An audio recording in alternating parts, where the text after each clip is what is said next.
Je suis rentré chez Marius Lambret en 1972. Alors, ça s'est passé comment? Ça s'est passé que j'étais fils d'agriculteur, mes parents étaient cultivateurs, et je ne pouvais pas rester à la ferme.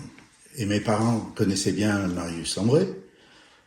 Un jeudi matin, ma mère me dit, je prends ma mobilette, tu prends la tienne, et on va aller voir Marius. Alors, on était voir Marius. Il connaissait bien ma mère. Et voilà, il m'a demandé s'il avait besoin de quelqu'un. Et il m'a dit, effectivement, j'ai besoin, oui. Alors, il m'a demandé ce que je voulais faire. J'ai dit, je sais pas. Il me dit, il me faut un soudeur et un peintre. Puis il regarde son cahier, il dit, oh, j'ai déjà un soudeur. Tu seras peintre. Voilà. Je suis rentré, moi, chez Marius Lambret, après mon certificat d'études. Vous vous souvenez de l'année? En quelle année c'était? En quelle année? C'était en 1961. Et puis, ma foi, mon père m'a dit, t'as passé ton certificat d'études, maintenant c'est bon, je t'achète un vélo, puis tu te démerdes, tu vas travailler. Bon, alors, il a vu Marius Lambret, puis il me dit, vous pouvez pas embaucher mon cadet, quoi. Et puis c'est là, il dit, il a qu'à venir, et je le prends en apprentissage. J'ai commencé par balayer pendant longtemps, Oui. les ateliers, puis ma foi, c'était comme ça, on dit Parce que vous n'aviez pas de formation de mécanicien. Exactement. Ou de taulier, ou de chaudronnier. Et puis il m'a dit, je veux t'apprendre à souder tout de suite. De soudure plus intéressante, plus rapide, plus tout ce qu'on veut. Voilà. Alors, Et en plus, si j'ajoute une chose, quand je suis rentré chez le papa Lambret, la première chose qu'on faisait le matin en rentrant à l'atelier, c'était d'allumer la forge. Alors, non mais vous vous rendez compte? Oui, Moi, je sortais de grosses entreprises, Vous vous rendez compte, on allumait la forge, parce que sans forge, on ne sait rien faire. Baillet-Pain avait une seule personne, donc Monsieur Blois, et c'est lui j'étais pris par lui sous son aile pour l'aider dans cette tâche de dessinateur. Jean-Pierre, donc toi tu as dit que tu étais fils d'ouvrier, donc tu étais déjà un peu dans un milieu industriel. Est-ce que tu as suivi des études spécialisées ou est-ce que tu es venu par hasard chez Fournet? J'ai fait des études techniques à la FRAD Sac-Cluny et j'ai terminé avec un brevet de technicien en mécanique. Et à l'époque, on débouchait sur dessinateur industriel, et en fait, il y avait une annonce sur le dessinateur. Et en plus, Fournet, connaissant ma future femme, avait mis une embauche possible pour moi. Voilà. C'est comme ça que je suis arrivé à dessinateur au bureau d'études de chez Fournet. D'accord. Sans avoir jamais mis les pieds à Bona auparavant, sauf peut-être pour se promener. Oui, me promener. Voilà. Monsieur Fourier, donc vous êtes rentré en quelle année dans cette entreprise? En 1955. D'accord, donc au tout début. Vous avez été un des premiers employés. Il y avait trois ouvriers avant. D'accord. Mais on peut dire que vous étiez dans les débuts de l'entreprise. Oui, c'était tout petit, quoi. Oui. Ils faisaient plus du charronnage. Alors, on y faisait quoi, justement, chez Baillet, à ce moment-là? Du charronnage, un peu des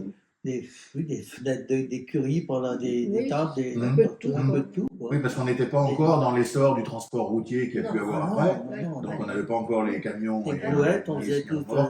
Oui, ce que faisaient les autres charrons, en fait, sur Bona. C'était comme ça. Oui. Et vous étiez très jeune, forcément. J'ai 17 ans quand j'ai commencé. Vous n'aviez pas fait d'études, vous, de mécanique, de carrosserie? J'ai fait un CAP quand je suis rentré. Ah oui, là, vous avez passé le CAP dans l'entreprise. Même si vous n'étiez pas l'un des tout premiers employés de la maison Baillet, vous étiez quand même dans la première. Dans les quatre premiers, oui. Et alors j'imagine qu'à l'époque, on travaillait de façon tout à fait différente de ce que vous avez fait après. On travaillait beaucoup à la main, et un peu de machine. Ça a bien évolué. Alors cette société, elle avait été créée par votre père ou ça venait d'avant? Non, c'était votre père qui l'avait créé. Votre père, il était dans quel métier? Il a été, comment ça s'appelle? Charron? Oui, c'est ça. Oui. Et puis, il a travaillé, comment il s'appelait? Chassin, là-bas, chez Chevret.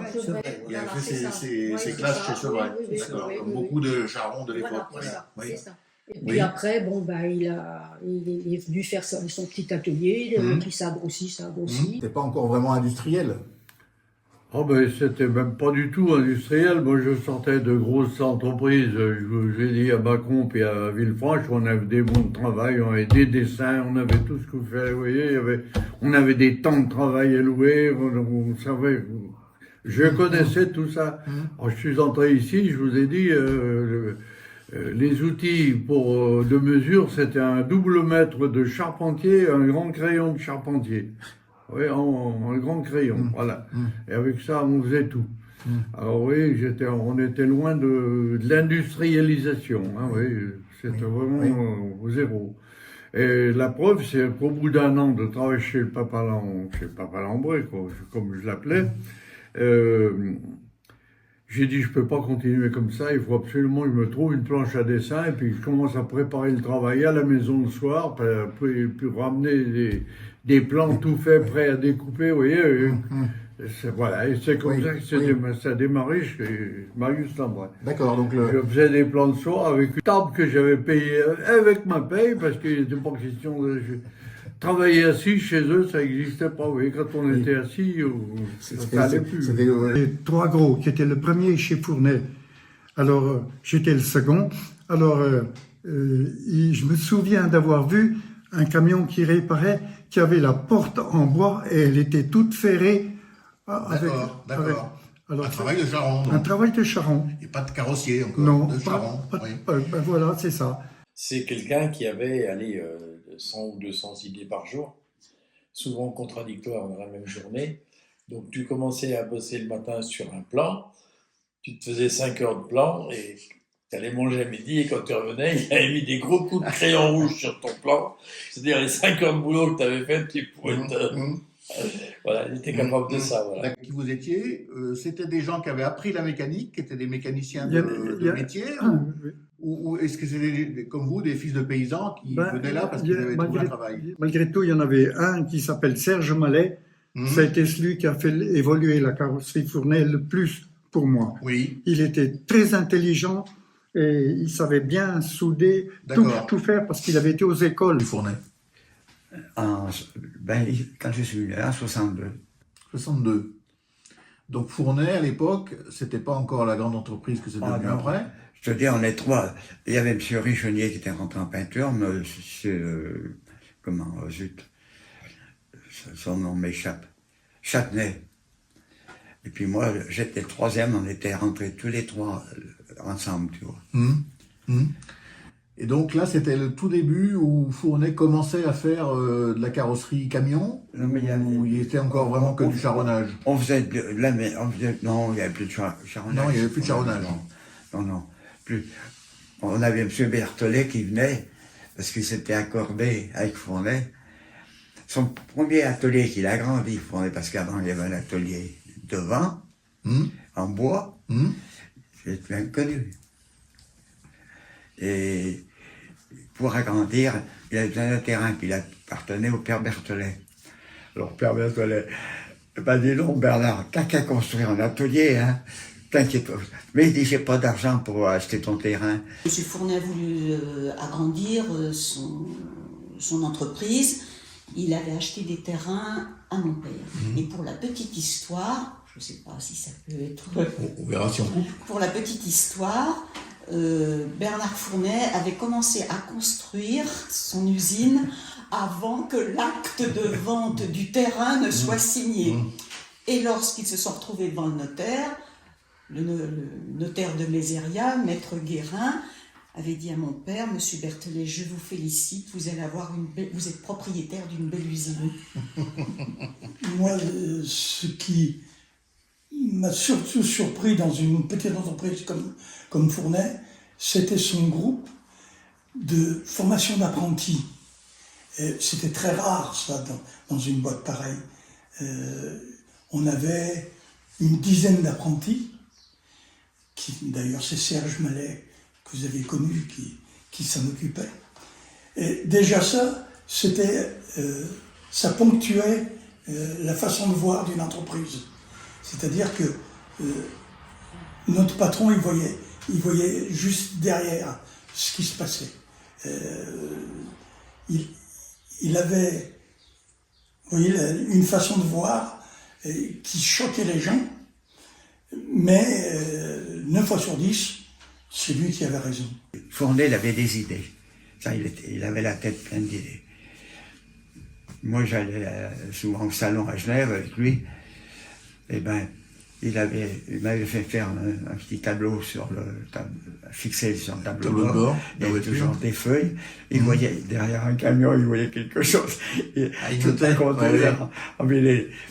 Il se faisait peur à cause de ça. On fait un repas tous les ans ensemble, voire on a même été au Baléares, on a emmené nos salariés, des tas de choses qu'on a fait. Vous pouvez nous en dire plus voilà. Vous pouvez nous en dire plus sur ce voyage au Baléares? Parce que c'est rare quand même. Je crois que pour mes 25 ans de boîte, ils m'ont payé le voyage au Baléares.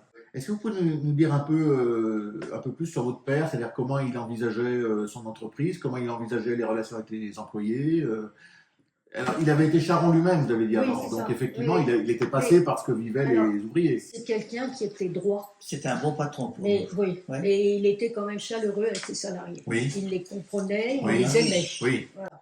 Il était reconnaissant de ce qu'il faisait dans l'entreprise. Voilà. Par contre, comment dire, il ne fallait pas dévier.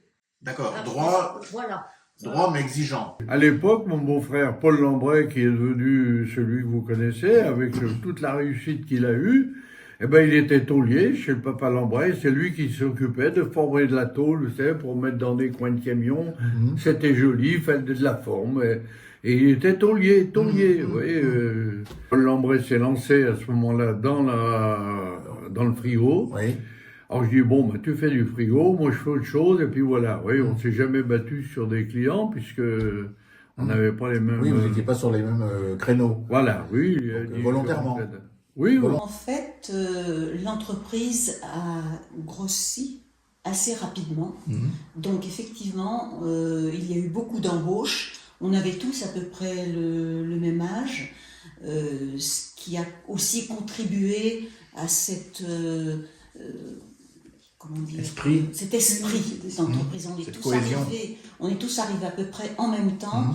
On a évolué avec cette entreprise, ce qui a vraiment donné un esprit très particulier dans l'entreprise. Une bonne ambiance. Pour Noël, on faisait toujours un pot, tu sais, pour finir le truc. Alors, Fournet, quand il voyait qu'il y avait de l'ambiance, il disait à Raymond Guillon, Raymond, parce qu'il y avait une belle chambre froide vers sa maison. Alors il avait tout, il allait à la chasse du chevreuil, il y avait tout ça. Et alors, t'amènes 2 jambons et puis les saucissons. Et puis il y avait du pain, il avait tout prévu. Et puis ben, on casse tous la côte ensemble. Et puis les gamines, elles arrivent tous avec une corbeille. Elles avaient plein d'enveloppes. On avait chacun notre enveloppe avec le demi-13e mois. Il a dit, si ça continue comme ça, au mois d'août, vous avez l'autre demi-13e. Beaucoup d'activités. Donc, une activité de carrosserie de pièces détachées pour Renault et pour Berlier, ou Renault à l'époque, et Iveco. Donc, c'était les pièces détachées de carrosserie.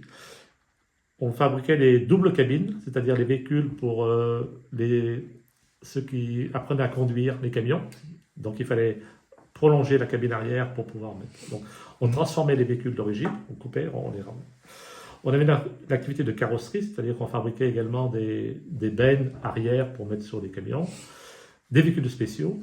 Je me rappelle qu'on a fait des véhicules pour le Chili, pour Pinochet, à cette époque-là, et également beaucoup de véhicules pompiers. Évolué, on a fait après je suis passé sur des véhicules pompiers, petits, gros. Oui, on avait oui.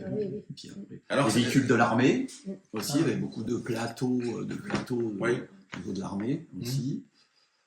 Et puis beaucoup d'autres choses. Parce que, donc il y avait beaucoup de production en fait un petit peu spéciale ou spécifique que ne faisaient pas les grands fabricants. C'était du spécifique. Et donc c'était ça la force de l'entreprise Baillet, je me retourne vers vous, c'était de pouvoir proposer des véhicules, c'était différent. À la demande du client, en fait. C'était à la demande du client, tout à fait. Il y avait une étude. Il y avait déjà des études. Que le véhicule soit homologué et puisse répondre aux besoins, mais également répondre aux normes administratives. Et aux besoins du client. Après, on a eu une bonne commande au moment de Maintenance, une fabrique de yaourt, c'était comme Danone, c'était sur Lyon. On a eu une grosse commande des tubes montés en camion frigorifique pour faire la distribution. Ouais. Donc on a commencé par ça. Moi sur le livre, je vois peut-être Martens, mais c'est Oui, lui oui, qui a oui. commencé. Ça a été une des premières séries, en fait. Ah oui, c'était pour Lyon. Et puis après, Lambret nous a fauché le truc parce que nous, on travaillait avec du clé-gessel, c'était très cher. Oui. Ça valait le double que le polyuréthane. D'accord. Mais c'était auto-extinctible. Ah oui. C'est ce qui est utilisé en marine et en aviation. D'accord. Il faut Oui. travailler en aviation. Oui, oui, il y avait donc des qualités supérieures. Oui, oui. D'ailleurs, je m'étais fait une caravane. Je pense que c'est quand même Fournet qui a été le premier à faire les semi-remorques. Maintenant, Lambret était plus spécialisé dans le petit camion, ce que faisait aussi Fournet. Mais Fournet, vraiment, c'est lui qui a apporté toutes les améliorations sur les semi-remorques, qui a été vraiment... La semi-remorque en France, elle existait chez Chéreau, chez Robineau et tout ça. Mais en frigorifique. Par contre, Lambret n'y touchait pas. Non. Ils ont commencé à faire des semi-remorques en 83, quand ils ont pris les techniques fortes. Il y avait l'activité polyester, on fabriquait des panneaux. Il y avait l'activité métallique. Et ensuite, il y a une autre activité que là j'ai beaucoup développée, c'était les petits véhicules frigorifiques. Parce qu'il faut savoir que Paul Lambret, lorsqu'il s'est installé, il a commencé par les petits véhicules, les 3,5 tonnes. Oui. Et ensuite, il a créé son usine à Vona, et ensuite il s'est transféré sur Saint-Cyr. Mais il n'a pas... les petits véhicules, c'est-à-dire les C15, étaient restés à Vona. Donc tout le développement des petits véhicules frigo est resté sur Vona. Et en 1993, nous avons fait le transfert de ces véhicules-là sur le site de Saint-Cyr. D'accord. Et actuellement, c'est une très, très grosse production, toujours actuelle, à Saint-Cyr-sur-Morvan. D'accord. Donc c'est une des niches de Lambret aujourd'hui, un des pôles d'excellence, c'est les petits véhicules frigorifiques. Enfin, ce que moi je qualifie de marchand de glace, c'est peut-être pas le bon terme, mais... Non, c'est ça. Par contre, le véhicule qui fait le boucher, qui est un véhicule, le traiteur, tous ces véhicules de distribution, ceux qui distribuent les repas à domicile, tout ceci, ce sont des véhicules frigorifiques. Oui. Et tout ceci, et Lambret est leader en Europe de ce véhicule-là. D'accord. Voilà. Et sur toutes les marques. Alors, on travaillait pour toutes sortes, aussi bien des meubles, des pompiers, on a travaillé aussi pour des funéraires. On a fait des véhicules funéraires. Ah oui. Oui, c'était très varié. Ah oui, très varié. On travaillait Institut Mérieux, on faisait des modules. On a travaillé aussi pour Paul-Émile Victor. Non, alors à cette époque-là, tous les carrossiers faisaient à peu près le même boulot. Alors, avec un penchant chez Lambret, c'était travailler pour les grandes marques de distribution à l'époque, telles que les Docks Lyonnais, je sais pas, l'économique. Et là, on leur fabriquait les véhicules de tournée, tous ces véhicules qui passaient dans les villages, voilà, alors avec des aménagements spécifiques. Après, j'étais Thomson comme client. Après, par exemple, j'ai fait des cartes de reportage un peu pour le monde entier. À l'époque, c'était Thomson Tex, travaux extérieurs, ça voulait dire, je travaillais avec eux, je leur faisais des carrossiers, et 4000 heures de travail pour une carrosserie, où il y avait 4 caméras dedans, tout ça, mais c'était assez énorme en dessin, en travail de préparation, en fabrication, c'était du très très beau travail. C'était vraiment à la demande, en fait. Un truc compliqué. Oui. Mais on travaille aussi beaucoup pour les douanes. On a fait beaucoup de cabines pour passer les valises dedans, vous savez, qui mesurent ce qu'il y a dedans, enfin tous ces trucs-là, Et puis à un moment donné, j'ai fabriqué aussi, il n'y avait qu'un carrossier en France qui fabriquait des camions porte-fer, vous voyez, avec la cabine étroite. Je lui ai dit, tiens, je me lancerai bien là-dedans. Je dessine une cabine, on a fait une, puis après, maintenant, il n'y a plus que Atti qui sait faire. Pourquoi ? En France, il n'y a plus que nous, oui. Pour deux raisons en particulier, enfin, au moins une, c'est que c'est tellement compliqué pour avoir les accords des constructeurs de démonter les cabines puis en faire une dessus que personne ne peut le faire. Ça suffit. Ça suffit. Oui, d'accord. C'est très compliqué. Techniquement, c'est très compliqué. Plus pour avoir les accords, les mines, les machins, vous voyez. Alors, il n'y a plus que nous qui sont... D'ailleurs, on a sorti une nouvelle cabine, maintenant que c'est ma fille qui commande l'entreprise, il y a 1 an, on a sorti une nouvelle cabine bien améliorée sur pas mal de points. La carrosserie en 1973, j'avais 18 ans. À cette époque, l'entreprise Fournet PSF réalisait les toutes premières semi-remorques destinées à l'exportation pour les pays de l'Est. En l'occurrence, c'était une série de 50 pour la Russie. Ça m'avait choqué, ça. Donc, dans les années suivantes, on a fait beaucoup de grosses séries pour l'exportation, notamment pour la... Ils sont donc arrivés avec leurs tracteurs, des vieux tracteurs qui fumaient, qui sentaient mauvais. Et le temps que toutes les formalités se fassent, parce que c'était pas rien pour réexpédier le matériel en URSS, ça n'était pas encore la Russie, c'était l'URSS. Donc les chauffeurs sont restés peut-être bien une quinzaine de jours sur le parking, dans leur camion, voilà, stationnés là. Et un jour, Bernard Fournet me dit, mais dis donc, les gars là, qu'est-ce qu'ils mangent à midi? Bon, alors il me dit, va voir, va leur poser la question. Évidemment, je ne parlais pas le russe, mais il y en avait un qui parlait allemand. Donc on a réussi à se faire comprendre. Je lui ai demandé comment vous mangez, mais on n'a rien. Ils n'avaient pas d'argent, ils avaient juste l'argent pour mettre le gasoil dans les camions, mais ils n'avaient pas d'argent pour se nourrir et pour les besoins quotidiens. Voilà, pour le quotidien. Donc j'allais tous les jours au restaurant Le Blanc, à l'époque, donc c'est là où se trouve actuellement le CIC, donc restaurant Le Blanc, à savoir que Madame Le Blanc était la sœur de Bernard Fournet. Après 83, j'ai été employé par la carrosserie Lambray, au départ en tant que responsable du service après-vente, et ensuite commercial export, donc avec la fonction de mettre en place des cellules Lambray à l'étranger, telles qu'en Pologne, en Tchécoslovaquie, en Italie, au Portugal, en Espagne. Et je suis parti pendant 2 ans en tant que célibataire, mais enfin, par la force des choses, à Alger, où j'ai représenté Lambray pendant 2 ans pour l'armée algérienne. Là, j'ai eu mon CAP. Donc là, je suis rentré le 1er septembre 83 à la carrosserie. D'accord. Donc 30 ans, presque. Et au bout de 2 ans, et bien, on a fait le point, et puis donc, je suis resté. Et puis, il est toujours. Ça vous a plu. Alors, l'ambiance de travail et puis les conditions de travail étaient nettement différentes de votre papa 30 ans avant. Oui, parce que là, les machines étaient déjà là. Les machines étaient déjà là. C'était beaucoup plus structuré. Il y avait un bureau d'études. Les bureaux d'études se sont créés fin des années 60, début des années 70. Et les dessinateurs, à l'époque, qu'est-ce qu'ils ont fait? Ils ont reproduit sur plan ce que les compagnons dessinaient sur des cartons ou sur des contreplaqués.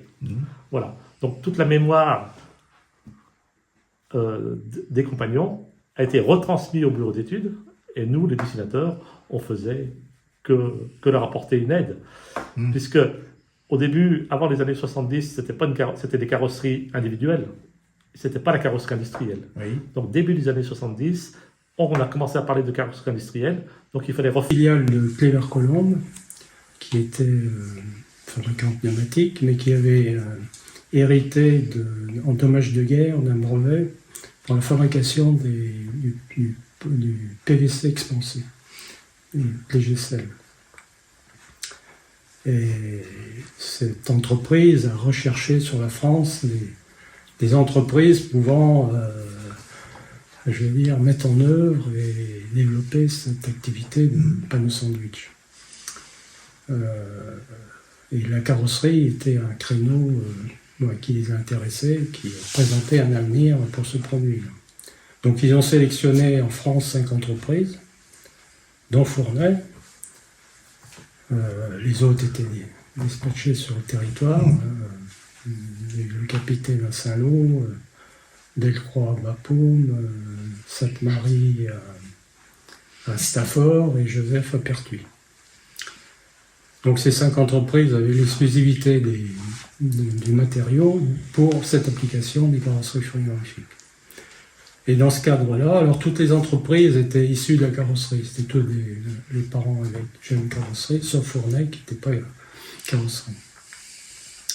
Mais Bernard Fournet s'est très vite intéressé à ce produit et était plutôt un leadership sur le développement du produit par rapport aux autres. Il a même fait après de la formation des personnels de ces entreprises. Enfin, c'était le leader dans le développement des carrosseries, enfin du sandwich pour les carrosseries. Avec le clé Gessel. Avec le clé Gessel. Après l'armée, bon, j'ai été embauché par Fournet pour développer les activités du panneau, enfin, pour prendre en responsabilité le bureau d'études et la recherche et développement. On était en quelle année, là? Là, c'était en 1967. C'est des petites séries. C'est là qu'on s'est intéressé à tout un tas de... D'accord. Cette partie bureau d'études, elle était déjà très structurée ou alors c'était encore un peu artisanal? Vraiment, elle était structurée. Moi, quand au début, j'étais tout seul, mais avant que tu arrives, on était déjà 6 dans le bureau d'études. Mais c'était au contraire, il avait mis beaucoup de...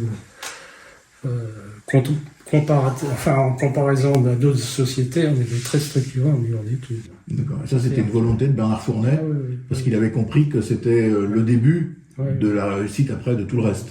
Et un camion, c'était complètement dessiné et tout, c'était pas fait à l'improviste. Je vais surtout parler de la création dans les années 68-70 que tu as apporté dans la carrosserie même, à savoir, moi ce qui m'a surpris le plus, c'est l'autoportant au niveau pavillon, le pavillon plat, alors qu'avant on croyait que la résistance du pavillon était dans son arrondissement. Grâce à la cour, comme un bâtiment. Il a créé le pavillon plat, non seulement plat mais autoporteur, c'est-à-dire que la viande était pendue directement au toit, alors qu'avant elle était sur les côtés, sur les bases.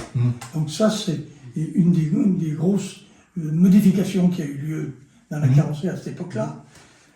Le plancher autoportant, avant c'était une structure métallique dans laquelle on mettait un plancher.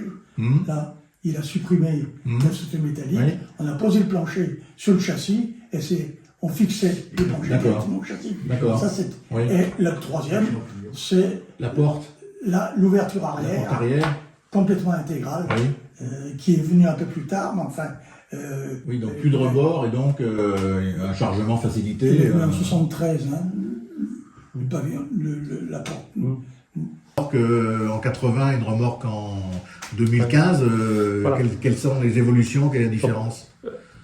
En partie métallique, les plus grosses évolutions, c'était sur les matières. Parce qu'au début, il y avait des matières qui s'oxydaient. Après, on a eu des tôles électrozinguées, des tôles zinguées, des tôles galvanisées. Donc ça, c'était des progrès. Ça permettait d'avoir moins de véhicules qui s'oxydaient. C'était voilà. Ensuite, donc, il y a eu des très très gros progrès sur les peintures aussi. Sur les peintures, des peintures on faisait du sablage, voilà. Donc sur la protection des véhicules, c'était donc leur longévité. Voilà. Et ensuite, les deuxièmes contraintes qu'on avait, c'était le poids des véhicules. Parce qu'au début, il fallait renforcer, parce qu'on ne savait pas trop calculer. Alors on faisait des véhicules qui étaient relativement lourds, puisque voilà. Les coefficients de sécurité étaient largement suffisants. Mais après, on ne pouvait pas transporter avec les problèmes de tarifs de gasoil, tout ça. Il fallait toujours alléger les véhicules. Et donc ça, c'est un problème, l'allègement. Parce qu'on a commencé à réfléchir pour calculer ce qui était en 4 mm, est-ce qu'on peut le mettre en 3 mm, voilà. Donc il fallait trouver des solutions techniques, donc il fallait calculer, renforcer, faire d'autres conceptions pour pouvoir alléger les véhicules. Et ce problème d'allègement, je l'ai retrouvé à Saint-Cyr-sur-Menton, lorsqu'on fabriquait les spires mortes. il fallait toujours avoir une semi-remorque qui soit la plus légère possible, Oui. mais la plus costaud possible. Voilà. Donc les deux, l'autonomie était... Deux impératifs. Les deux impératifs étaient... Il fallait concilier. Voilà. Et ensuite, il y a un autre point, c'était les prix de revient. Autant, à une certaine époque, les prix de revient des véhicules, bon, on mettait la matière, on calculait à la fin, ça faisait un prix, on vendait le prix, on mettait les heures, ça faisait le devis. Et on payait. À l'après, il y avait la concurrence. Donc la concurrence, il fallait se battre sur le poids et sur le prix. Voilà. Donc c'était beaucoup plus compliqué. On partait du châssis nu, et puis on habillait dessus, on faisait tout, quoi. Oui, à la demande du client. À la demande du client. Alors, bien sûr, on faisait la cabine avec une cabine tout profilée de l'avant à l'arrière. Oui. Et puis, comment dire, oui, c'est tout formé à la main, quoi. Oui. Et ça, c'est ce qui était apprécié par les clients. Mais voilà, c'était vraiment différent. Il n'y avait pas les moyens qu'il y avait maintenant. Non, il n'y avait pas de moyens. On faisait une caisse de camion, la caisse était finie, il fallait la mettre sur le châssis après. Oui. Bon, donc, on n'avait pas de fénuique, on n'avait rien pour porter. Donc, on était tous les ouvriers, on se mettait tous au bout de porter la caisse, et puis on reculait le châssis dessous. Ah oui, oui, c'était vraiment... c'était vraiment... Oui, c'était... Comme à l'ancienne. Archaïque. Oui, archaïque. C'était comme ça, quoi. Oui. Michel Attis, c'est quelqu'un qui délègue très facilement, qui fait confiance aux gens, et c'est un avantage extraordinaire. Donc l'ambiance était très bonne, et avec les salariés, étant donné qu'on était tous du même milieu, on avait tous les mêmes volontés, on avait tous envie de bien faire les choses et tout, il y avait une très très bonne entente, surtout qu'à cette époque-là, il n'y avait pas de moyen de levage, aucun moyen de levage, de manutention ou autre. Tout ce qui est aérien, on ne connaissait pas. Les chariots élévateurs n'existaient encore pas ou très très peu. Donc, dès qu'on avait besoin de transporter quelque chose un petit peu lourd et autre, tout le monde donnait la main.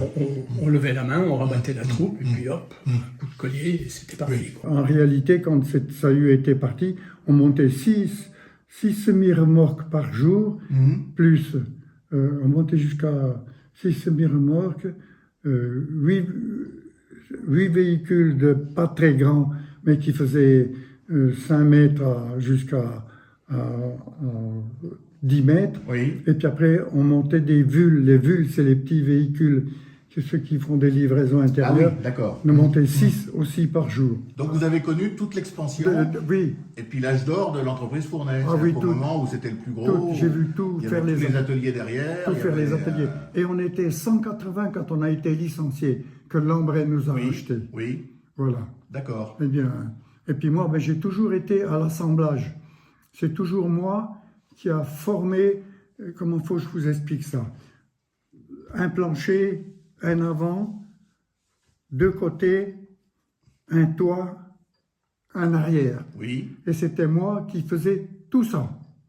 D'accord. Et j'ai fini chef d'équipe. C'était un rôle d'assembleur en quelque sorte. Oui, j'étais l'assembleur. Vous preniez les pièces fabriquées par les autres ateliers. Exact. Et vous assembliez la remorque finie. Fini. D'accord. Non, pas fini. Simplement la carcasse. Ah, la carcasse. Oui, parce qu'après, chez Fournet, on avait été en avant. On avait des chariots, puis des rails par terre, des hues par terre, et puis ça roulait dessus. Alors, moi, quand la carcasse était faite, tout simplement, on avait 4 palans avec des palonniers qui prenaient dessous, on levait la caisse, on la posait sur des chariots, et puis ça partait plus loin. D'accord. Pour toute la finition intérieure, ce n'était pas moi. Ok. C'était ceux qui étaient l'intermédiaire. L'intermédiaire. Et donc c'était déjà du travail à la chaîne. Ben, bien sûr que c'était du travail à la chaîne. Moi, je travaillais, c'était à la chaîne pour moi. Oui. Oui. Alors, est-ce que vous vous souvenez des horaires de travail? Parce qu'on ne travaillait pas 35 heures, je pense, à l'époque. Oh, on faisait 10 heures par jour. Oui. Puis j'ai fait 12 heures par jour. Oui. Pendant longtemps. Oui. Et puis, bon, ben, ma foi. Vous aviez quand même vos samedis, dimanches ou ça travaillait aussi oui, le samedi? le samedi, dimanche. Oui, le week-end était... Tout de suite, on travaillait le samedi tout le jour. Puis après, on aurait eu arrêté le samedi à midi. D'accord. Alors là, on était déjà tous contents. Oui. C'était parce qu'on pouvait évoluer. On n'était pas obligé de rester au départ sur quelque chose qu'on apprenait. On avait cette chance-là de pouvoir progresser, évoluer de la base jusqu'à enfin, de simple ouvrier à hautement qualifié. Vous fini chef d'équipe? Oui. Vous aviez combien de personnes sous vos ordres? Alors, il y en avait, ils étaient d'abord 6 pour assurer les suivis, plus 6 pour les véhicules moins gros, et puis 4 pour les petits véhicules. Alors c'est 2 x 6, 12, 12 et 4, voilà. D'accord. 16. Puis j'ai eu même plus parce qu'il y a des fois, quand il y avait beaucoup de travail, on nous mettait des intérims. Oui. Beaucoup d'intérims. En renfort. Oui, en renfort. Alors on a été jusqu'à 22. Mais comment faut expliquer c'est pas si bien quand il y a trop de travail. Oui. C'était mieux quand c'était régulier que tous les gars y étaient. Les panneaux de... Enfin, notre équipe a fait les panneaux de l'observatoire du Pic du Midi. Donc la rotonde, la grande rotonde, c'est nous qui l'avons fait à Bona. Voilà. Est-ce que vous vous souvenez du nombre d'heures de travail que vous travailliez à l'époque? Non, parce qu'on ne les comptait pas.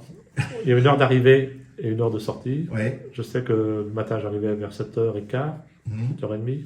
Voilà. Et le soir, je repartais à 18h, 18h30. Ouais. Voilà. Donc c'est vrai que dans tous les bureaux d'études, jusqu'à ce qu'on ait créé les 35 heures, on n'était jamais à l'heure.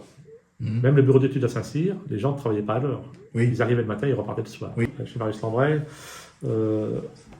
c'était tous les anniversaires de Marius étaient célébrés. Pour la Vogue, il apportait la tarte. Oui, donc tout ceci était très familial. Oui. Malgré le début de l'augmentation des effectifs et du passage d'un stade artisanal à un stade industriel, il y avait encore cette sensibilité du patron et donc des employés sur le fait qu'on était tous dans une même entreprise et qu'on travaillait tous pour le même... c'est exact. On n'est pas seulement travaillé pour le salaire. Non, et on était toujours très très fiers de ce qu'on fabriquait. Oui. Parce qu'on fabriquait du concret. Hein. À la fin, c'était un véhicule. Oui. Alors, c'était un véhicule qui devait partir pour le Tour de France. Donc, on recevait le châssis pour le Tour de France vers le 20 juin. Il fallait que le Tour de France, vous savez, par début juillet. On n'avait que 15 jours pour le faire. C'était relativement compliqué. Hein. On fabriquait des véhicules pour le Progrès, qui sponsorisait le Tour de France. Il y avait toujours des délais qui étaient des délais parce qu'on travaillait pour l'export. Voilà. Donc, il fallait faire des heures supplémentaires, il fallait travailler le samedi. Et tout ça, les salariés... Vous l'acceptez volontiers. Et apprécié parce que c'est-à-dire que mes parents, en tant que cultivateurs, moi j'ai commencé à la ferme à 12 ans, je m'occupais des bêtes, des vaches, tout ça. Et mes parents, ils se sont aperçus qu'ils n'auraient pas pu me donner un salaire, la ferme c'était pas énorme, alors ils ont préféré que je parte travailler. Et finalement, j'ai apprécié parce que j'avais quand même un salaire, même qu'il n'était pas élevé, mais avec ce salaire, on pouvait faire des sorties. La preuve, on pouvait déjà s'acheter, parce que je me suis acheté ma mobilette. C'était important. Les parents ne pouvaient pas vous acheter. Et moi, j'ai trouvé, on avait des sorties, on pouvait faire des sorties, on pouvait aller au bal. Dans le moment, il y avait les balles, tout ça. Et c'était grâce au petit salaire, mais fait d'être salarié. Voilà. Qu'à la ferme, ça aurait été limité. Vous restez dans votre ferme, vous sortez, les sorties voulaient être réduites. J'avais décidé, alors même avec Paul Lambray, je disais, on va faire des augmentations de salaire tous les 3 mois. Alors c'était 2 ou 3%, mais 4 fois par an, vous vous rendez compte? Tous les trimestres. On se réunissait, on va mettre 2, on va mettre 3, 4. Il y a des augmentations de salaire, c'était autour de 14-15% par an. Autrement, au niveau du salaire, alors ça je me souviens parfaitement des salaires. En tant qu'apprenti, j'ai commencé à 0,19 centimes de nouveaux francs de l'heure. Donc par 4 semaines à 60 heures, ça faisait 45 francs 60. Soit 0,0289 € de l'heure pour un salaire de 6,936 €. Du montant de votre premier salaire? À peu près, oui, autour de 900, entre 900 et 1000 francs. D'accord. Et par rapport à ce que vous aviez pu gagner avant, c'était plus élevé Moi, c'était à peu près pareil, parce Oui. que bon, à Toulouse, je gagnais bien ma vie, je gagnais déjà 1000 francs. D'accord. Donc, dans mon emploi, j'étais déjà bien. Par contre, il y avait quelque chose qui était super aussi chez Fournet, c'est qu'on pouvait faire des heures supplémentaires et qu'en plus, à cette époque-là, on pouvait travailler les samedis matins. Non seulement on avait nos heures supplémentaires, mais en plus, on nous donnait une prime de 50 francs à l'époque. Alors, si on faisait les 4 samedis, faites le calcul, ça arrondissait bien le mois. Premier salaire. Il se montait à combien? Tu repars en 67. Hein. Je vais ressortir la fiche de paye. Donc j'ai commencé au mois d'août 67, j'avais fait que la moitié du mois, donc... C'est décembre. Est-ce que je les ai... Voilà, c'est là. Donc j'ai gagné 281 francs 85. Montre à la caméra pour qu'on voit à quoi ressemblait le bulletin de paye à l'époque. Je sais pas si on voit bien Fournet. On voit bien, voilà. Il n'y avait pas les retenues. Il y avait bien moins. Il y en avait beaucoup moins parce que... Donc sur un mois complet, voilà une autre fiche de paye, il n'y a toujours pas les retenues. Donc le salaire 550 € brut pour terminer à 550 francs. Pour terminer à 500 et quelques. Donc toujours pas de retenue inscrite sur la fiche. Matière. On a vécu en pleine taylorisation du travail. Alors l'étude des mouvements, l'étude de ci, l'étude de là, les temps moyens.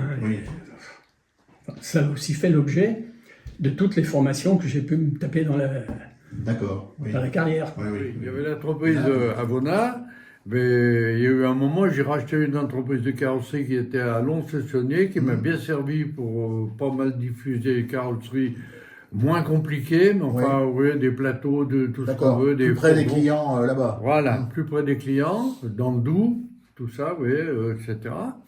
Et puis après, j'ai racheté Baillet-Pain une fois, parce que entre-temps, j'avais monté une deuxième entreprise qui s'appelait Palkit, vous voyez, que j'avais repris... à Tournu, ils avaient essayé de fabriquer des carrosseries préfabriquées, vous savez, en aluminium. Là. Et chez eux, ils ne savaient pas faire. J'étais allé les voir, et un jour, ils m'ont dit, leur principal vendeur est venu me voir, il me dit, je crois bien qu'ils veulent y arrêter, alors, il y a peut-être quelque chose à faire. J'ai dit, ok, j'y reprends. Alors, j'ai repris 2-3 machines qu'ils avaient, vous voyez, et puis c'est tout. Et on s'est lancé là-dedans, on a monté Palkid, c'était une deuxième entreprise, on avait au moins 40 personnes. Moi, le plus que j'ai eu, c'est quand j'ai fait une très belle fête en 25 ans. 25 ans, ça fait 85. J'ai fait une très belle fête à Bona, avec toutes les entreprises, j'avais 230 personnes en tout. J'avais une entreprise à Lons, Palkid, parce qu'après on a repris donc Baillet-Pain quand ils ont arrêté. Palkit et Ati. Je ne comprends pas comment on fait. Allez hop, on y va, on rachète. Et on a racheté donc Palkit.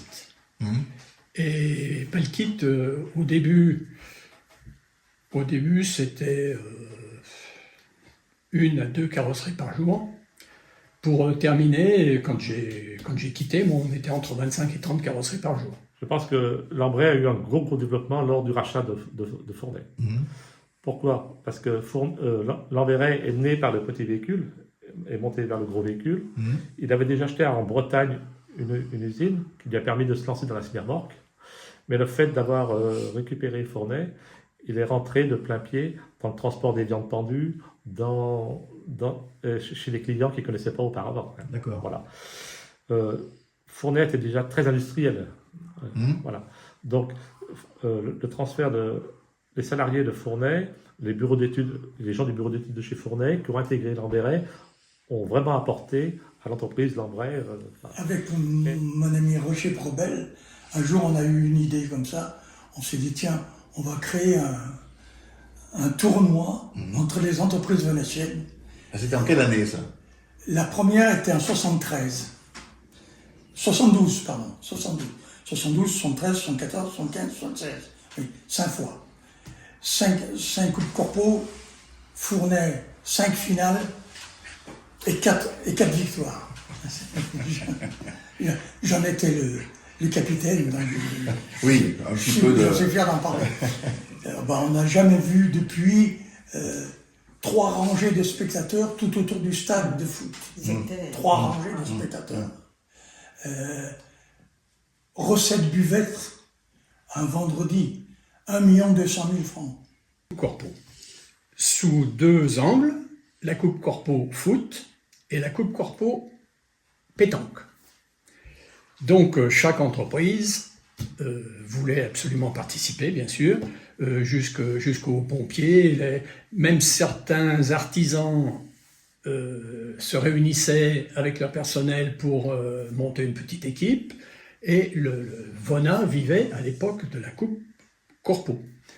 Donc ça animait les discussions aux terrasses de bistrot, ça animait la conversation de la pause casse-croûte d'1 quart d'heure dans la matinée. Enfin, c'était vraiment l'événement. Mais il y en avait d'autres. Jacques Lambray avait son équipe. Oui. Atti avait son équipe. Guénard avait son équipe. Oui, et Chaplin. La carrosserie. Oui. Et Chaplin. Au départ, on a démarré Chaplin, Atti, Guénard, Lambray Jacques, Lambray Paul et nous. Donc vous étiez dans l'équipe? Oui, bien sûr, oui, bien sûr. Ouais. Et alors c'est intéressant, ce phénomène aussi de rencontre. Parce que ça associait tout Vona, je sais que tous les Vonassiens attendaient le jour de la rencontre, les familles venaient pour encourager les joueurs. Mais bien sûr, alors évidemment dans les entreprises, il y en a qui jouent au foot, je vous parle de Gérard Joly qui a toujours travaillé chez moi, puis, etc.